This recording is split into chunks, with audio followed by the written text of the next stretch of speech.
Oke, teman-teman mahasiswa, kita balik lagi dalam fokus obrolan mengenai bisnis marketing management atau pemasaran bisnis to bisnis. Minggu lalu kita telah membahas mengenai managing channel in B2B, di mana di dalamnya kita mempelajari mengenai apa itu yang namanya manufaktur representatif, kemudian apa bedanya dengan industrial distributor. Nah, kali ini setelah kita mempelajari channel-channel dalam B2B, kita harus paham bagaimana mengenai periklanan dalam, peran, B2B, marketing gitu ya. Jadi hari ini fokus obrolan dan diskusi kita itu berkaitan dengan marketing communication yang isinya adalah advertising and sales promotion in business marketing management. Teman-teman tolong disiapkan segala sesuatu yang diperlukan untuk diskusi, kita hari ini. Silahkan siapkan alat tulis ataupun hal-hal yang, berkaitan dengan materi kita hari ini. Kalau ada pertanyaan, silahkan dicatat kemudian disampaikan dalam forum yang telah disediakan. Oke, kita masuk ke dalam bahasan, berikutnya. Oke, mmm, sebelum kita banyak membahas mengenai B2B advertising, kita perlu tegaskan bahwa terdapat beberapa chapter objektif yang harus kita selesaikan hari ini ya. Yang pertama, dalam membicarakan B2B advertising, chapter objektif yang pertama itu adalah kita, mempelajari mengenai peran dan karakteristik advertising di, ranah, B2B ya. Kemudian yang kedua, kita juga akan fokus berbicara mengenai bagaimana mengelola periklanan dalam ruang lingkup pemasaran bisnis to bisnis. Dan yang ketiga adalah kita akan membahas mengenai trade show. Nah, trade show ini adalah tindak lanjut daripada advertising yang sudah dilakukan dalam B2B. Karena karakter B2B sendiri itu kan eh, pembeliannya lebih lebih kompleks ya, lebih melibatkan banyak waktu, lebih banyak melibatkan pihak gitu ya. Jadi kita membutuhkan, suatu strategi atau suatu program yang mendukung bagaimana advertising ini lebih mendekatkan kepada closing sales gitu ya. Nah, dalam buku sendiri disebutkan bahwa B2B requires demonstration, explanation, and operational testing. Supaya lebih meyakinkan bahwa calon customer, kita yakin akan relationship, yakin akan produk yang akan, mereka beli dari kita. Oke. Nah, dalam peran, advertising di industrial business atau di B2B ini, kita membahas, beberapa topik gitu ya. Yang pertama adalah mengenai integrated marketing-nya, bagaimana terjadinya integrated marketing communication dalam advertising B2B. Kemudian yang kedua, bagaimana yang namanya advertising itu bisa meningkatkan sales effectiveness. Kemudian B2B advertising ini juga diharapkan dapat meningkatkan efisiensi dalam penjualan. Kemudian creating awareness juga itu menjadi topik penting manakala kita, menyusun sebuah program advertising dalam ranah business to business. Dan yang terakhir, dalam business to business advertising ini harus, apa ya, menyusun sebuah program yang interaktif karena, ini sangat penting untuk memudahkan dan lebih menghubungkan, perusahaan kepada customer, jika terjadi yang namanya interaktif marketing.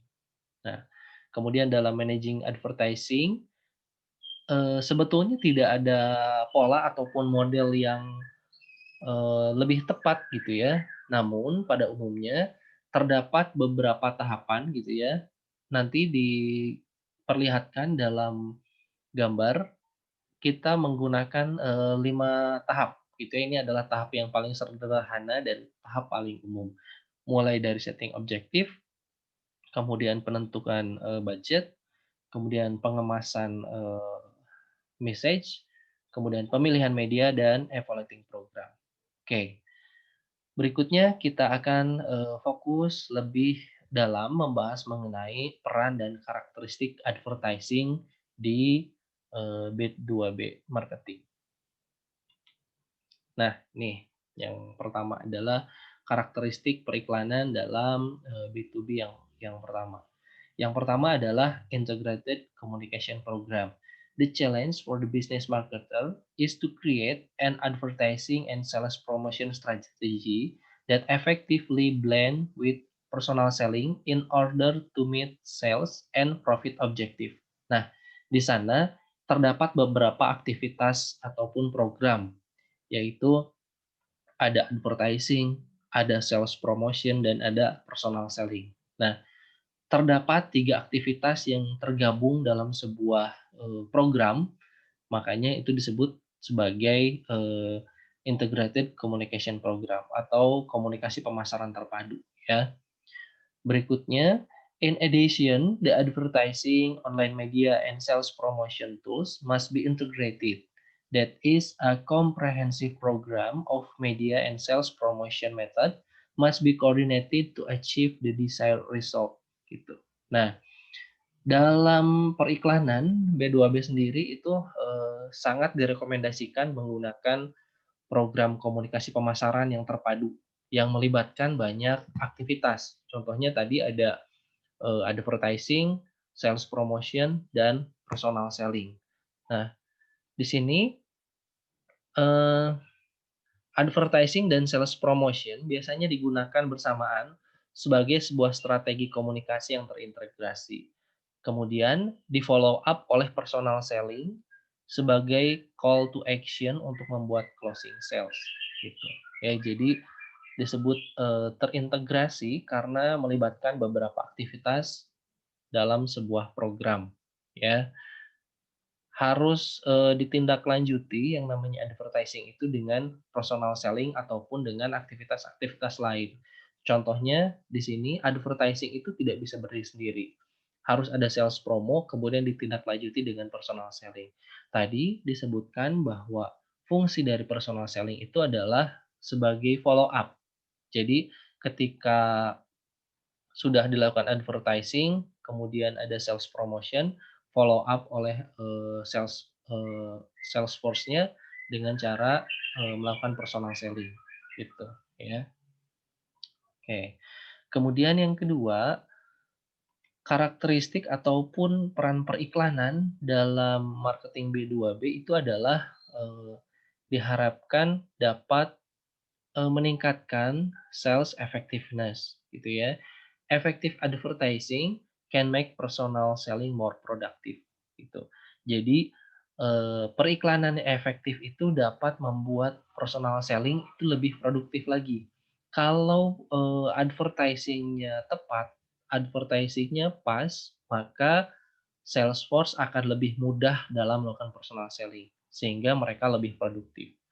Kemudian yang kedua, dollar sales per salesperson call were significantly higher when customer had been exposed to advertising.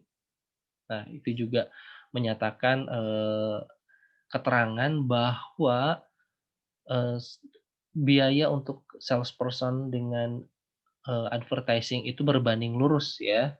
Nah, biasanya di sini calon customer itu lebih antusias ketika mereka telah melihat iklan. Jadi ketika di-follow up oleh personal selling, customer itu akan lebih mudah menangkap respon yang kita sampaikan gitu. Kemudian in addition to increasing company and product awareness, research indicate that buyers who had been exposed to a supplier advertisement rated the supplier salespeople substantially higher on product knowledge, service, and enthusiasm. Ya betul, ini tadi yang disebutkan ya, bahwa customer yang telah melihat iklan itu mereka lebih antusias ketika di follow up oleh Salesforce. Kemudian berikutnya adalah increase sales efficiency. Business supplier frequently need to remind actual and potential buyer of their product or make them aware of new product or service. Advertising interact effectively with all communication and selling activities, and it can boost efficiency for entire marketing expenditure. Dengan adanya advertising yang sudah dilakukan, salesperson hanya tinggal follow up potensial customer yang sudah ada tanpa harus banyak membuang waktu. Nah, ini berbeda ya dengan tadi. Kalau tadi efektivitas dan ini adalah efisiensi. Nah, dengan adanya periklanan yang telah dilakukan, tentu saja follow up yang dilakukan oleh salesperson B2B itu tidak terlalu lama lagi. Karena tadi dengan adanya iklan, mereka sudah aware, customer sudah aware, dan salesperson hanya tinggal follow up tanpa banyak membuang waktu mendeskripsikan mengenai benefit, mengenai value dari produk-produk yang ditawarkan oleh perusahaan. Jadi akan lebih membuat sales force-nya itu lebih efisien karena tidak banyak membuang waktu. Nah, itu adalah karakteristik periklanan di B2B yang ketiga. Berikutnya adalah creating awareness.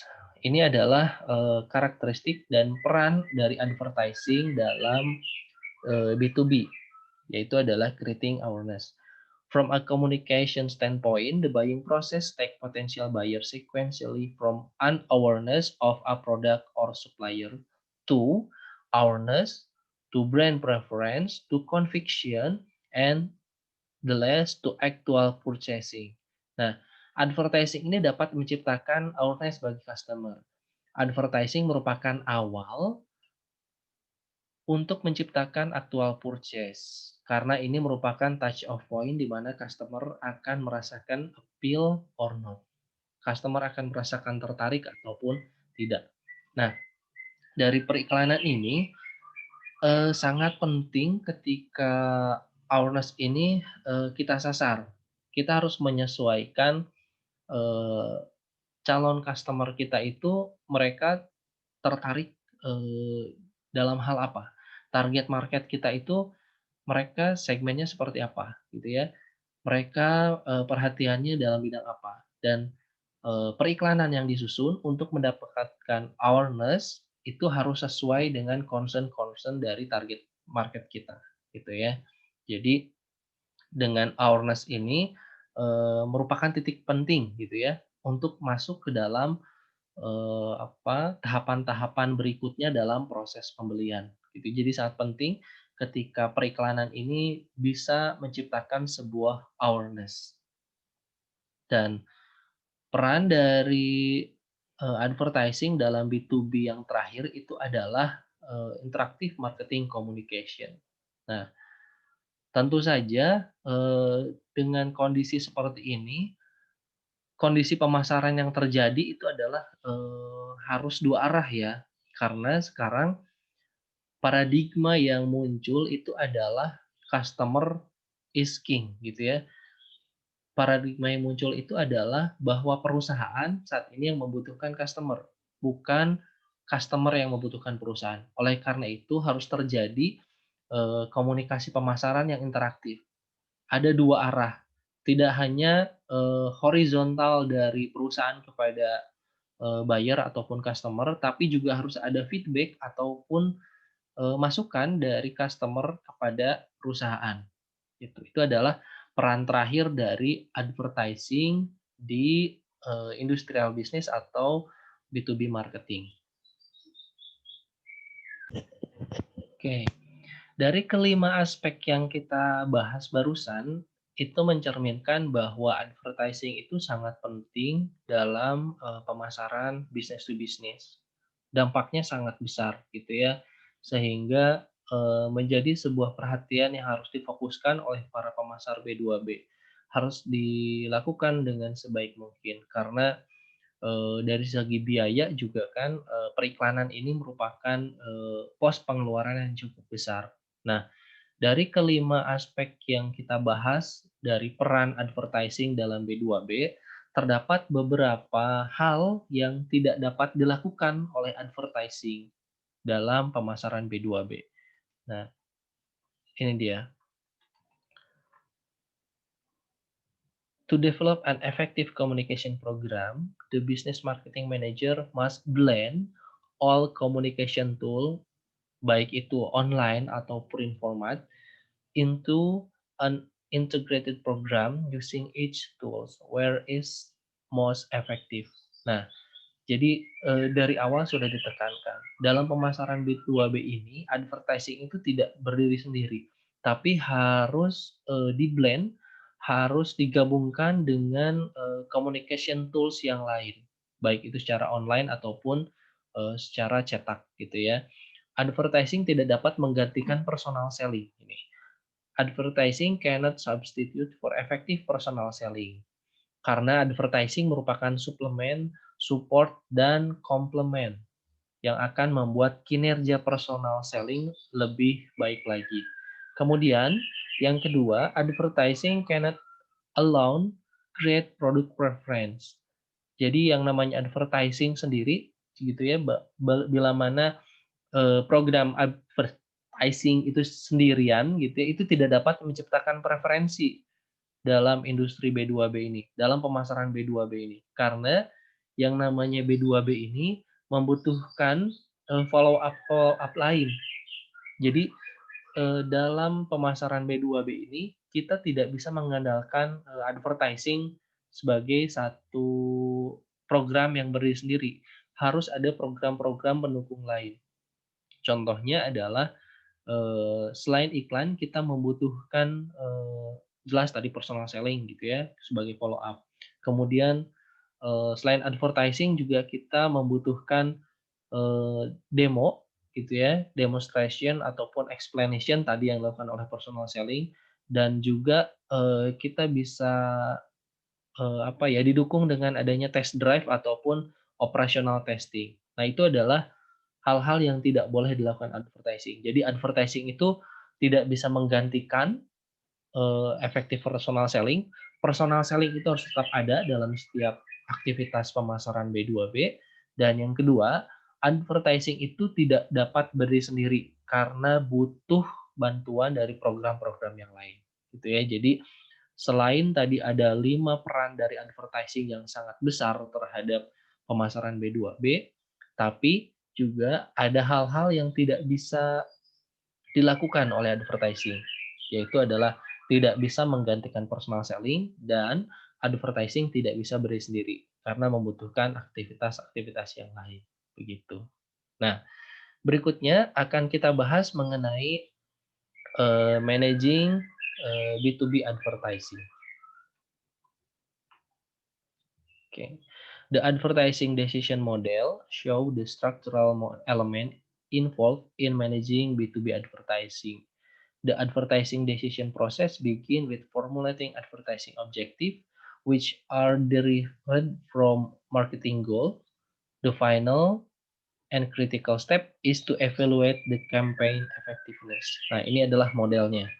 Nah, tadi di awal sempat saya sampaikan bahwa sebetulnya tidak ada model yang terbaik ya dalam mengelola advertising di B2B ya. Ini adalah 5 tahapan yang biasanya ini berupa alur dan tahapannya berproses dari satu tahap ke tahap berikutnya. Ini adalah tahap yang paling umum dan tahap yang paling simpel yang biasanya banyak digunakan, gitu ya. Oke, nah ini akan kita bahas secara lebih detail gitu ya di slide-slide berikutnya.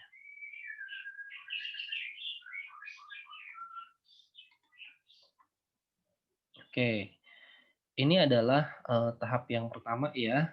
Tahap yang pertama dari pengelolaan advertising di B2B ya, di pemasaran business to business. Yang pertama ini adalah dalam model disebutkan ada set advertising objective and define target market gitu. The objective must be directly from the overall marketing strategy. Tadi disebutkan juga bahwa yang namanya tujuan ataupun sasaran dalam periklanan B2B itu harus merupakan turunan atau derive dari marketing strategi yang dilakukan oleh perusahaan. Kemudian an advertising objective must be smart. Artinya smart itu adalah, simple gitu ya, simple, measurable, realistic, achieve, and time bound. Teman-teman pasti sudah, sangat mengenal dengan smart ini ya. Jadi yang namanya tujuan itu harus simple, harus praktis, sederhana, kemudian dapat diukur gitu ya, kemudian realistis, memungkinkan untuk dicapai dan bisa dicapai, achieve, dan ada, jangka waktunya, ada time bound-nya. Kapan kita dapat mencapai tujuan tersebut. Nah, dari program advertising sendiri, biasanya ada misi tertentu ketika kita membuat iklan. Apakah itu untuk menciptakan awareness, atau iklan yang kita susun itu untuk menyediakan informasi, ataupun bisa juga dari, program periklanan yang kita susun itu bisa, mengarah kepada influencing attitudes. Atau yang terakhir misalkan bisa, melakukan reminding terhadap customer kita, terhadap kebutuhan produk kita, gitu ya. Jadi ini adalah beberapa mission dari, program periklanan yang kita susun. Biasanya misinya adalah seperti ini, meliputi hal-hal seperti ini, gitu. Nah, objektif sendiri merupakan titik penting karena tingkat kejelasan tujuan periklanan akan mempermudah langkah penetapan anggaran yang diperlukan dan memudahkan pula pada saat kita melakukan evaluasi periklanan. Jadi kalau misalkan eh, tujuan periklanannya sudah fokus, sangat fokus, itu akan semakin mudah karena dalam tahap berikutnya pada saat penganggaran kita tidak perlu lagi bingung gitu ya, eh, menjudge berapa banyak, anggaran yang dikeluarkan untuk periklanan. Karena tujuannya sudah sangat jelas, misalkan, tujuannya adalah, creating awareness melalui media sosial. Berarti, anggarannya adalah jelas anggaran untuk periklanan di media sosial dan tidak bercabang ke, pengeluaran anggaran-anggaran periklanan yang lain. Nah, kemudian dengan jelasnya tujuan periklanan yang dilakukan, akan semakin mudah kita melakukan evaluasinya. Contohnya tadi misalkan, periklanan di media sosial, berarti kita fokus untuk mengukur, dampak-dampak periklanan dalam media sosial, gitu. Berikutnya kita masuk ke dalam, budgeting atau tahap yang kedua ya, kita lihat. Dalam model ini adalah tahap kedua. Nah, sebetulnya bagaimana sih, penentuan anggaran dalam periklanan gitu ya. Tidak ada aturan yang baku ya, tiap perusahaan pasti punya standar yang berbeda-beda gitu ya. Tapi intinya tadi, bahwa anggaran yang ditetapkan untuk periklanan itu mengacu kepada tujuannya. Semakin fokus tujuan, akan semakin mudah penentuan anggarannya. Nah, di sini disebutkan bahwa collectively business marketers spend billion of dollar on media advertising annually and the web is winning a growing share of this dollar.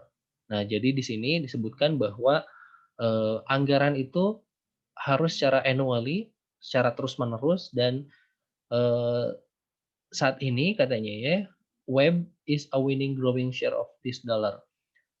Periklanan yang dilakukan di, website ataupun secara online itu merupakan pengeluaran, periklanan yang terbesar gitu. Nah, dalam penentuan besar anggaran gitu ya, para, B2B marketer itu menggunakan intuisi. Mereka melakukan blending of intuition, kemudian juga melakukan judgment ataupun mereka melakukan penentuan anggaran berdasarkan pengalaman mereka. Dan biasanya juga only occasionally using to determine advertising budget. Biasanya dilakukan perkiraan gitu ya. Ah, kemarin juga iklan di media ini tahun lalu segini. Ya udah sekarang kita lakukan juga sebesar itu. Nah, disebutkan dalam buku ini tidak ada aturan baku gitu ya, berapa persen, berapa dolar, berapa banyak yang harus kita alokasikan untuk periklanan. Tapi ada rules of thumb-nya, ada beberapa hal yang umum yang biasanya dijadikan patokan. Biasanya hal itu berupa misalkan ini ya, mengalokasikan 1% dari penjualan untuk periklanan ataupun untuk menyesuaikan dengan kondisi persaingan. Alokasi 1%. Tentu saja persentase-persentase ini juga, bisa variatif ya, bisa 1 sampai 10%, tergantung kondisi dari perusahaannya. Kemudian hal yang lain yang dapat dilakukan adalah mengurangi periklanan ketika, volume penjualan itu menurun, gitu ya. Jadi ini adalah strategi-strategi yang biasanya dilakukan. Nah, selain mengurangi periklanan pada saat sales volumenya turun, ada juga yang melakukan kebalikannya. Pada saat, sales volumenya turun gitu ya, tingkat penjualnya turun, justru mereka menambah advertising. Jadi ini adalah hal-hal lazim yang biasanya dilakukan oleh perusahaan. Tidak ada aturan baku yang menyatakan mana yang lebih baik, tapi biasanya disesuaikan dengan karakteristik perusahaan, gitu ya. Oke, berikutnya akan kita bahas mengenai, bagaimana caranya mengelola message ataupun mengemas message dalam, B2B advertising. Di sini disebutkan bahwa message development is a complex and critical task in industrial advertising. Betul sekali. Karena yang namanya konten and copywriting dalam sebuah iklan itu sangat penting karena akan menentukan target market ataupun responden kita itu tertarik atau tidak. Kalau misalkan dalam message development-nya kita kurang bagus, bisa jadi meskipun biaya periklanan yang kita keluarkan sudah besar, tapi target audiens ataupun respon customer yang kita harapkan itu tidak akan, muncul gitu ya. Nah, artinya di sini ketika melakukan, developing message harus dilakukan, banyak pertimbangan. Both the appeal and the way that appeal is conveyed are vital to successful communication. Kan biasanya kalau misalnya periklanan umum itu melakukan, rational appeal dan emotional appeal. Nah, di sini pun melakukan hal yang sama, gitu. Cuman kita sesuaikan dengan, siapa target market kita. Target market dalam B2B advertising itu kan perusahaan juga ya, yaitu adalah orang-orang penting yang memegang jabatan misalkan yang dapat menentukan keputusan pembelian bagi perusahaannya, gitu ya. Nah, seperti seperti itu harus harus kita pertimbangkan. Kemudian, the activity in this process involving determining advertising objective, evaluating the buying criteria of target audience, and analyzing the most appropriate language, format, and style. Jadi sampai kepada bahasa, format, dan gaya penulisannya pun kita harus perhatikan dalam pengemasan message ini. Dalam copywriting-nya tentu ini harus dipertimbangkan secara seksama ya dengan cermat supaya menimbulkan ketertarikan.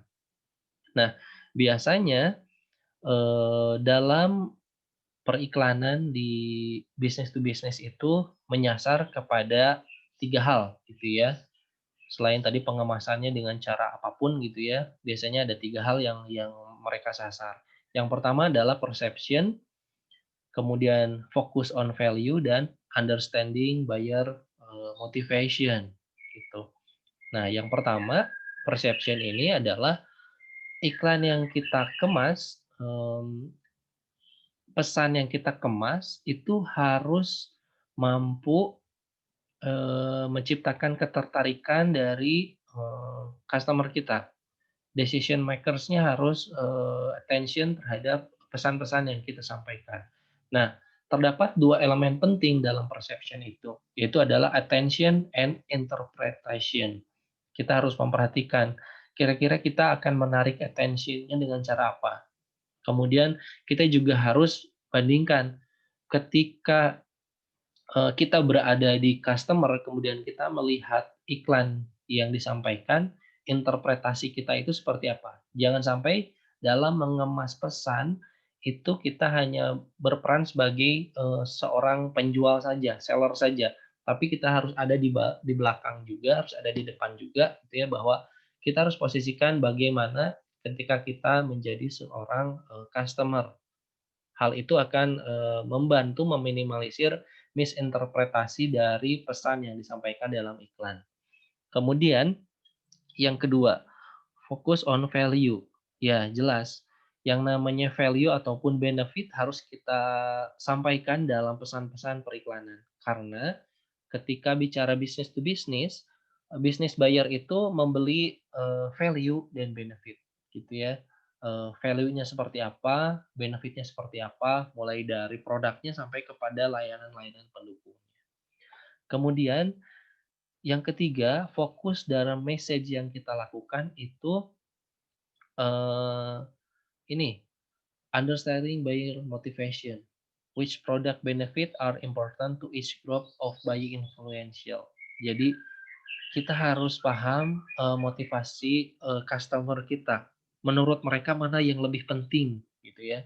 Nah, ketika kita tahu mana yang lebih penting bagi customer, itu harus kita komunikasikan. Jangan sampai kita menganggap semua customer itu sama, gitu ya. Karena mereka punya preferensi dan apa ya, punya perhatian yang berbeda-beda, gitu. Oke, berikutnya akan kita bahas, selecting the media dalam managing B2B advertising. Oke, an integrated marketing communication program might include a blend of online, print, and direct mail advertisement that deliver a consistent story across format, gitu ya. Jadi, tadi disebutkan bahwa advertising dalam B2B itu bentuknya adalah terintegrasi ya, merupakan komunikasi pemasaran terpadu yang menggunakan, website, media online, media cetak, sampai kepada direct selling gitu ya. Dan itu, fokus kesemuanya adalah mendeliver consistent story across format gitu ya. Mendeliver tujuan-tujuan tertentu, mendeliver benefit-benefit yang bisa disampaikan, dari produk perusahaan kita kepada customer. Business to business media are selected by the target audience, the particular process decision participant to be reached, gitu ya. Nah, jadi fokus dalam periklanan B2B, kita harus memfokuskan memilih media itu disesuaikan dengan siapa yang akan kita sasar, gitu ya. Nah, di sana terdapat beberapa pilihan gitu ya, terdapat beberapa pilihan yang dapat dilakukan oleh B2B marketer dalam, memilih media. Yang pertama adalah online advertising. Ini bisa menjadi sebuah pilihan. Tadi disebutkan bahwa online advertising dan website saat ini, menduduki, tingkat pengeluaran periklanan yang terbesar gitu ya. Kemudian yang kedua, kita juga bisa memilih business publication. Business publication ini secara, apa ya, secara simpelnya bisa kita, artikan seperti sebuah forum dalam, media online gitu ya, kalau saat ini relevan saat ini adalah seperti itu, forum dalam media online, di mana di sana terdapat sebuah grup, sebuah kelompok, di dalamnya terdiri dari, perusahaan-perusahaan manufaktur, perusahaan-perusahaan penyedia barang, dan juga ada calon-calon pembelinya. Nah, di sana dalam forum tersebut ada terjadi, horizontal publication dan vertical publication. Horizontal publication itu adalah informasi-informasi yang diberikan, langsung oleh perusahaan kepada calon customer dalam forum tersebut. Sementara vertical, vertical publication itu adalah, oh iya maaf, terbalik ya, horizontal itu dari customer kepada customer dan vertical publication itu dari, company atau perusahaan kepada customer. Nah, jadi dalam forum tersebut terjadi horizontal publication, jadi, ada rekomendasi dari, pembeli yang satu kepada calon pembeli yang lain dan juga terjadi vertical publication, yakni penyampaian informasi dari perusahaan kepada customer. Kemudian ada juga direct mail. Nah, direct mail ini juga menjadi pilihan dalam, advertising yang dilakukan oleh, B2B gitu ya. Kita convert ke dalam media direct mail gitu. Kita kemas pesan-pesan kita kemas, konten copywriting-nya ke dalam direct mail. Hal ini juga masih cukup relevan karena biasanya, untuk, industrial marketing direct mail ini sangat sangat, apa ya, relevan gitu ya. Direct mail ini disebutkan bahwa, commonly used for corporate image promotion, product and service promotion, sales force support, distribution channel communication, and special marketing problem, gitu ya. Oke, berikutnya kita ke, eee, langkah terakhir dalam mengelola B2B advertising. Ada measuring advertising effectiveness. Tentu saja dari, program periklanan yang kita susun harus kita ukur ya, sejauh mana, ketercapaian program-program periklanan yang kita susun, gitu. Karena itu merupakan, langkah penting untuk menjadikan feedback pada saat kita menyusun awal kembali, perencanaan periklanan, gitu ya. Karena kan ini siklusnya seperti ini ya, dari set advertising objektif, kemudian masuk ke dalam budgeting, kemudian masuk ke dalam pengemasan periklanan, kemudian memilih media, dan diakhiri dengan, mengevaluasi bagaimana program-program yang telah kita lakukan tersebut, step-stepnya bagus atau tidak. Nah, bagus atau tidaknya ini menjadi masukan lagi pada saat kita menyusun, program periklanan yang baru, gitu. Nah, eee, advertising effectiveness ini, ketika kita langsung saja kepada fokus tujuannya itu pasti adalah, sejauh mana yang namanya advertising ini dapat, berimplikasi kepada purchase decision, gitu ya. Measuring advertising effectiveness means assessing advertising effect on what interface between stimulus advertising and the resulting behavior yang berupa purchase decision. Atau dalam hal, perspektif lain, dapat dikatakan sejauh mana awareness yang tercipta dari periklanan itu bisa dikonversi kepada actual buying, gitu ya. Nah, untuk mengukur sejauh mana, dampaknya, terdapat beberapa indikator yang dapat, kita gunakan untuk mengukur hal tersebut. Pertama adalah dari segi marketnya, gitu. Dari segi marketnya, itu adalah sejauh mana, eee, periklanan yang kita susun itu dapat, mencapai target market yang telah kita, rencanakan. Kemudian yang kedua, dari segi motifnya. Apakah dari segi periklanan yang kita susun itu sudah, eee, meliputi faktor-faktor penting yang membuat mereka menjadikan membeli produk kita. Dan yang ketiga adalah message, sejauh mana periklanan yang kita susun itu, menciptakan,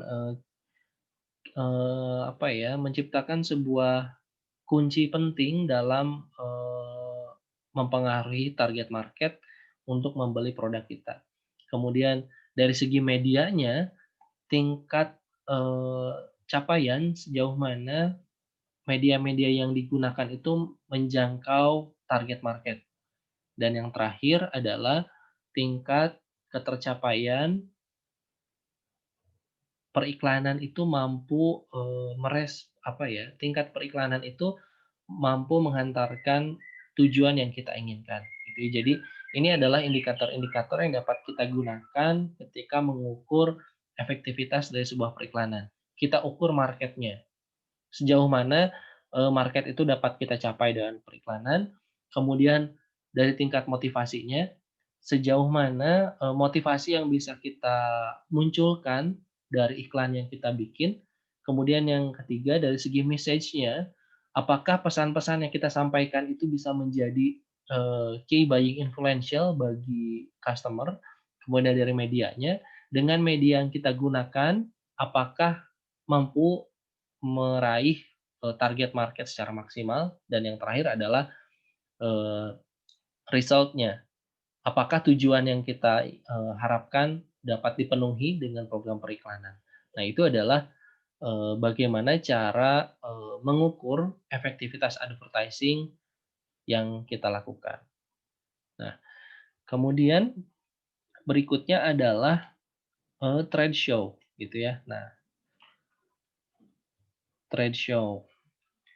Tadi disebutkan bahwa karakter, B2B itu membutuhkan interaksi yang lebih dalam karena keputusan pembeliannya lebih rumit. Oleh karena itu memerlukan aktivitas lain sebagai pendukung untuk mendekatkan kepada closing sales gitu. Jadi, trade show ini juga, menjadi salah satu alternatif ya dalam aktivitas, B2B. Karena biasanya justru, eee sering sering banget nih perusahaan-perusahaan B2B itu menyelenggarakan sebuah expo, sebuah eksebisi gitu ya, sebuah pameran. Nah, itu mereka lakukan, sebagai tindak lanjut dari advertising yang mereka lakukan gitu ya. Jadi, ini adalah program, lanjutan ataupun program penunjang mungkin ya, bisa juga program penunjang bagi pemasaran B2B untuk, lebih meyakinkan customer-nya bahwa produk yang dijual oleh, produsen B2B itu, cukup baik ataupun cukup relevan.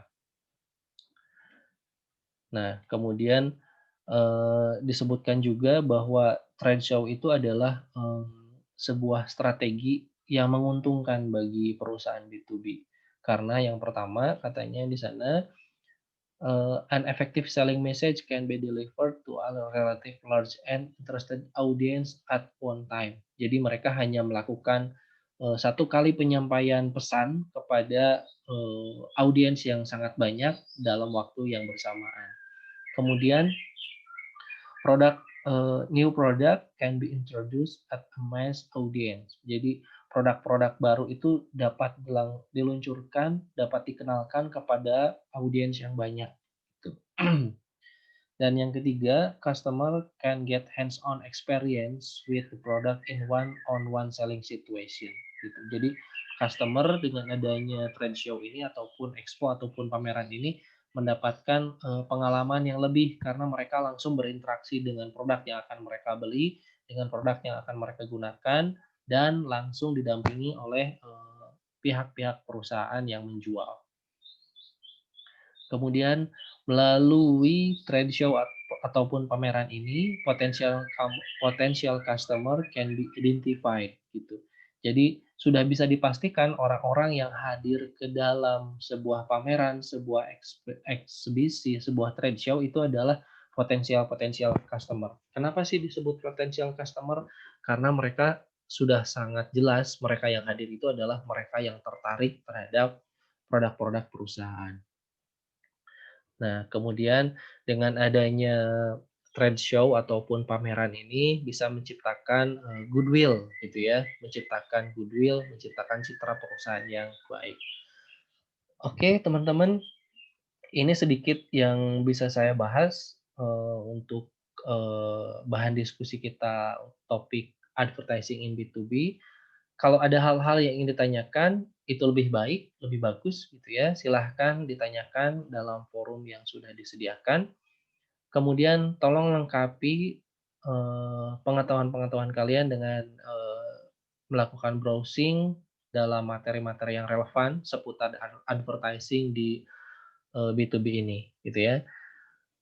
Oke, saya rasa, cukup ya, silahkan dilanjutkan dengan aktivitas berikutnya. Terima kasih. Assalamualaikum warahmatullahi wabarakatuh.